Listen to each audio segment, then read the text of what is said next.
Okay, so hello everyone, welcome back to the another video of this channel. So in my previous video I talked about my cabin crew experience, interview experience, and how I felt, how everything was going on during my interview process. And उस video में comment section में मुझे कुछ लोगों ने पूछा what was the question that were asked and what is the complete procedure even before you reach the venue, right?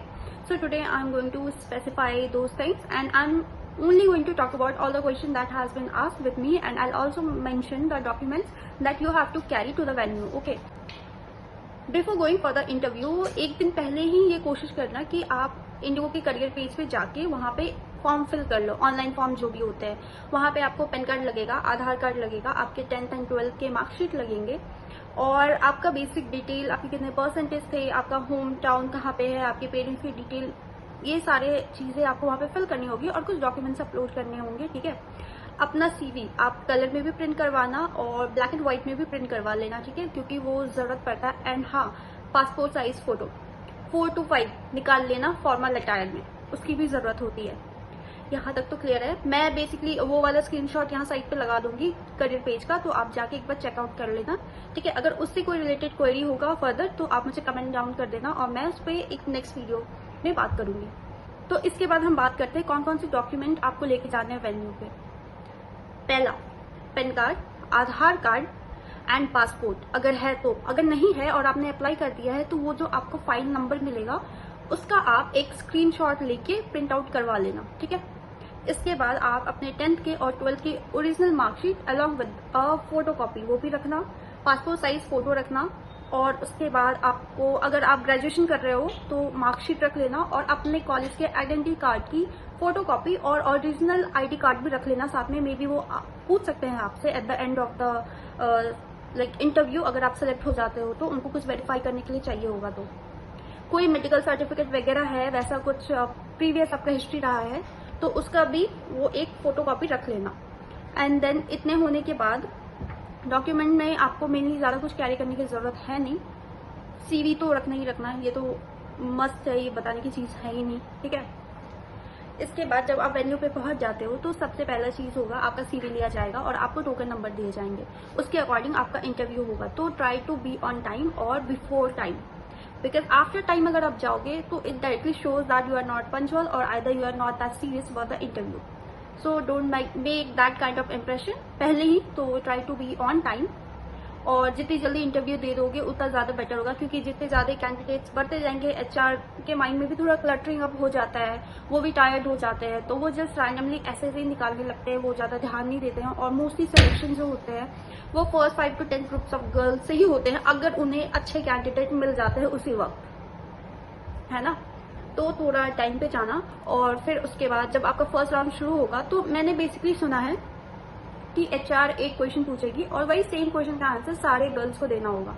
But जब मेरा टाइम था तो उन्होंने सबसे रैंडम क्वेश्चन पूछे थे, 3 मोस्टली क्वेश्चन पूछे थे, उससे ज्यादा भी वो क्रॉस क्वेश्चन कर सकते हैं, बट अगर आप 3 क्वेश्चन परफेक्टली दे रहे हैं और वो सेटिस्फाइड है तो वो नहीं करेंगे क्रॉस क्वेश्चन उतना, और वो वहीं पे स्टॉप हो जा रहे थे।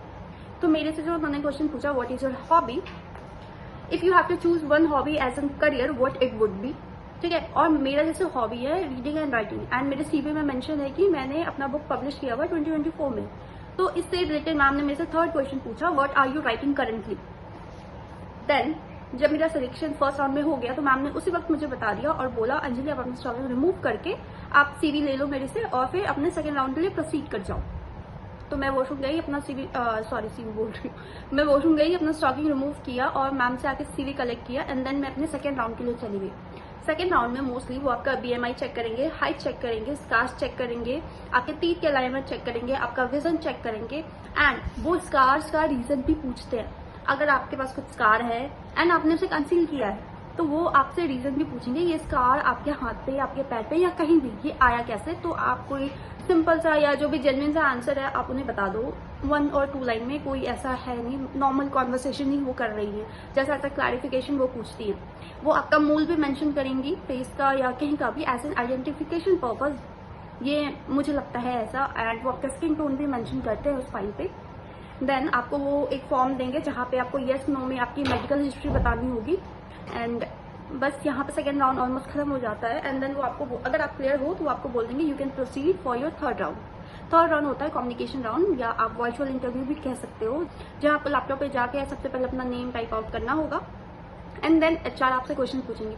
सेम यहाँ भी कोई भी रिपीटेटिव क्वेश्चन नहीं पूछा गया था, कोई भी ऐसा लाइक जेनरिक सा क्वेश्चन नहीं पूछा गया था, योर इंट्रोडक्शन और समथिंग लाइक जो हम सुनते आए हैं ऐसा मोस्टली वीडियोस में या किसी भी कैंडिडेट से।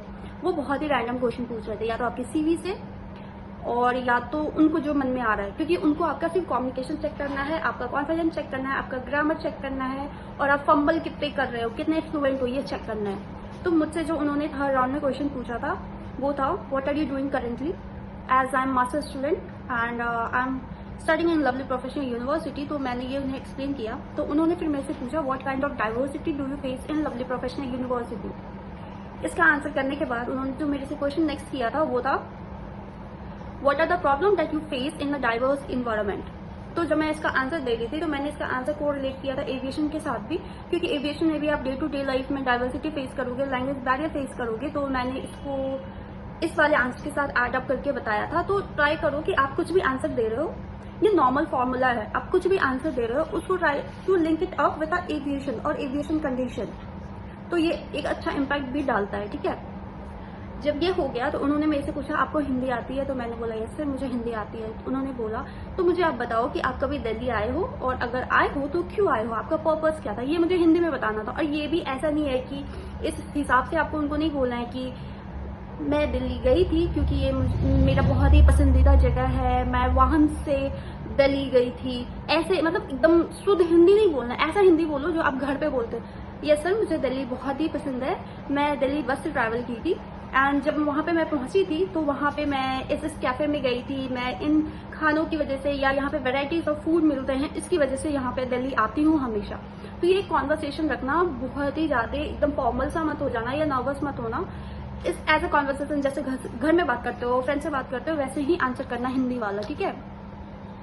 इस राउंड में उन्होंने मुझे 2 टंग ट्विस्टर भी दिया था, उन्होंने टाइप आउट किया था चैट बॉक्स में और मुझे वो दोनों टंग ट्विस्टर्स बोलने थे। एंड देन जब ये हो गया तो उन्होंने मुझे बोला okay Anjali now you can go ahead go outside and wait for some time, we will tell you the result after a while. तो मुझे मेरा रिजल्ट ऑलमोस्ट 35 मिनट्स के बाद मिला था, क्योंकि बहुत सारे कैंडिडेट थे और जब तक सबका इंटरव्यू होता नहीं है तो थर्ड राउंड का वो रिजल्ट तब तक डिक्लेयर नहीं करते हैं। इसके बाद फिर मैम आई सबकी CV लेके, मैम ने बोला मैं जिससे लड़कियों का नाम लूंगी वो आप रूम के बाहर एक क्यू बना के खड़े हो जाओ। तो उस टाइम उन्होंने अराउंड 13 गर्ल्स का नाम लिया था और उसमें मैं भी थी, मेरा भी थर्ड राउंड क्लियर हो गया था। तो फिर मैं फोर्थ राउंड के लिए प्रोसीड किया, मैम ने सबको 1 बाय 1 बुलाया था और वहाँ पे एक और HR सर भी थे इंटरव्यू लेने के लिए फोर्थ राउंड के लिए। और फोर्थ राउंड में उन्होंने जो क्वेश्चन पूछा था मेरे से, उन्होंने बोला था tell me something about yourself. यहाँ पे एक चीज हमेशा ध्यान रखना, introduce yourself and tell me about yourself में थोड़ा सा डिफरेंस है, क्योंकि when you say introduce yourself तो आप वो नॉर्मल सा आंसर देते हो लाइक एक स्ट्रक्चर वाला, my name is this, this is my age, this is the place from where I belong, my educational degree, my hobbies, my strength, weakness, why aviation, ये वाला, ठीक है। पर जब बोलेंगे tell me something about yourself, then वहाँ पे as a conversation बात करना, ऐसे बताना कि I believe I am someone who is very confident, who have good communication skills and very adaptable, as I have been living in boarding school since a very young age, and I think this adaptability will help me in a great way in my aviation journey. And I also believe I am someone who can incorporate with people well. Like मैं तो भी ऐसे randomly कुछ भी बोल रही हूँ, but ऐसे एज अ कम्युनिकेशन उनको बस बताना तुम क्या हो, तुम्हारी स्ट्रेंथ क्या है और तुम्हारी जो स्ट्रेंथ है तुम उसको एविएशन में यूज कैसे कर सकते हो। Like HR is trying to know you better because वो लास्ट राउंड है। वो ऐसे कुछ भी लाइक ज्यादा फॉर्मली कभी मैंने नहीं सुना है, ना मैंने अपने इंटरव्यू में ये चीज एक्सपीरियंस किया कि वो आपसे फॉर्मल टाइप का क्वेश्चन पूछ रहे हैं या कुछ भी। वो मेनली कॉन्वर्सेशन होता है और वो चेक करते हैं कि आप कितने फ्लुएंट हो, कितने फ्लुएंटली इंग्लिश लैंग्वेज में आप किसी से बात कर सकते हो, क्योंकि ऑब्वियसली इंग्लिश लैंग्वेज आपका फर्स्ट लैंग्वेज नहीं है। तो अगर आप किसी से बात करोगे तो आप फंबल हो रहे हो, आपके वो कैप कैसे हैं, आपका ग्रामर कैसा है, ये सारी चीजें वो चेक करते हैं। तो आप इस तरीके से आंसर करना। और मेरा जब ये क्वेश्चन हो गया था कि tell me something about yourself, then उन्होंने मेरे से पूछा था why aviation, because you have master degree, you have been teaching for a while, then why. And after that जब मैंने इसका भी आंसर कर दिया था तो उन्होंने पूछा था how many times you have tried for the interview.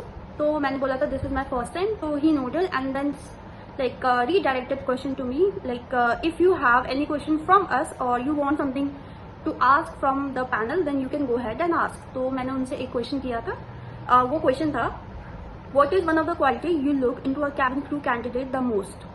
तो उन्होंने इसका आंसर कॉन्फिडेंट दिया था, जिसको उन्होंने बहुत अच्छे से एक्सप्लेन किया था कि उसकी ज़रूरत होती है, हम कॉन्फिडेंस क्यों सीख करते हैं कैंडिडेट में और मेनली इसका क्या नीड होगा एविएशन में। तो ये उनका आंसर था। एंड देन जब आपका फोर्थ राउंड क्लियर हो जाता कंप्लीट हो जाता है, मेरा क्लियर नहीं हुआ था, तो जब आपका फोर्थ राउंड कंप्लीट हो जाता है तो वो आपको बोलते हैं वेट करने के लिए, और हार्डली वो 30 to 40 मिनट्स लेते हैं रिजल्ट डिक्लेयर करने में। एंड जब अगर आपका फोर्थ राउंड का रिजेक्शन हो रहा है तो वो या तो हो सकता है कि जो बाकी के कैंडिडेट्स हैं वो आपसे वे बेटर है, या फिर आपका वो दिन नहीं था, या आप पैनल के चॉइस नहीं थे, या आपने कुछ गलती की है जो आप एनालाइज नहीं कर पा रहे हो बट उन्होंने एनालाइज कर लिया। तो कोई भी रीजन हो सकता है, कुछ भी ऐसा दिमाग में लेके बैठना मत कि मे बी स्पेसिफिक ऐसा रीजन होगा या कुछ भी। तो ट्राई करते रहो, मैं भी फिर से ट्राई करूंगी नेक्स्ट मंथ में। जैसे अभी मैंने मार्च में दिया तो अभी मुझे फिर से अप्रैल में देना है, और मैं जब भी दूंगी तो मैं अपडेट कर दूंगी कैसे क्वेश्चन थे या कुछ भी। अगर आपको जानना है कि और भी किस टाइप के क्वेश्चन या बाकी कैंडिडेट से उन्होंने कैसे कैसे क्वेश्चन पूछे थे तो आप मुझे कमेंट डाउन कर देना, मैं आपको बता दूंगी। एंड अगर आपको जानना होगा पर्टिकुलरली कि मैंने कौन कौन से क्वेश्चन प्रिपेयर किए थे तो उसके लिए भी मुझे बताना, मैं नेक्स्ट वीडियो उस पर ही बनाऊंगी, क्योंकि मुझे मेरे प्रीवियस वीडियो में किसी ने पूछा हुआ है तो मोस्टली मैं उस पर वीडियो अभी नेक्स्ट बनाऊंगी। And I am going to give you all the question that I have prepare, और उससे क्रॉस क्वेश्चन क्या हो सकते हैं उस पर्टिकुलर क्वेश्चन से, तो मैं वो भी एक्सप्लेन कर दूंगी, ठीक है। And if you have any concern or you want me to clarify something then do comment. और अगर आपको स्कार से रिलेटेड कोई भी क्वेश्चन हो तो मेरे से नॉर्मली पूछ लेना, ठीक है। बट एक चीज मैं मेंशन कर देती हूँ, मेरे लाइनर स्कार थे तो कुछ लोगों को वो स्कार होते हैं बट किसी और रीजन से, मतलब अगर आप समझ रहे हो तो अगर मैंने जो रेमेडीज यूज की थी या मैंने जो भी मेडिकल ट्रीटमेंट यूज किया था, अगर आपको उसके बारे में भी जानना हो तो आप कमेंट डाउन कर देना, और मैं वो भी एक सेपरेट छोटा सा वीडियो बना के उसमें बता दूंगी। And then maybe hopefully ये आपके लिए भी हेल्पफुल होगा, क्योंकि मेरे लिए तो हेल्पफुल था ही बहुत, एंड मैं अभी भी यूज कर रही हूँ उस चीज़ों को। तो होप सो ये बाकियों को भी हेल्प करे। देन मिलते हैं नेक्स्ट वीडियो में, and then bye bye guys.